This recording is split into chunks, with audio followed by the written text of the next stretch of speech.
Pagkaunawaan na isa sa sariling wika. W. Wikang Pilipino ay dapat tangkilikin dahil ito ay sariling atin. A. Ang wikang pabansa sa Gisong ng bayan.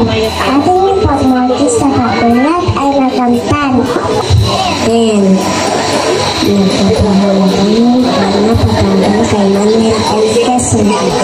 Ngayon ay buwan ng wika pagpunsa ng wika Pilipino Pagkis ng Lahing Pilipino. G. Ganap na kalayaan tungkol sa pagkakaisa maging sa wika ating gagamitin.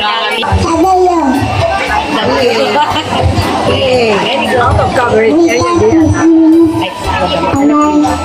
Aman natin ayaya dapat nanyanin akalan natin ay pagmalaki at respetuhin natin ang ating sariling wika dahil kung walang wika, walang salitang magagamit. K. Kung Pilipino ka, dapat hindi ka mahiya, sabay-sabay natin ipagdiwang ang buwan ng wika. A. Ang wika sa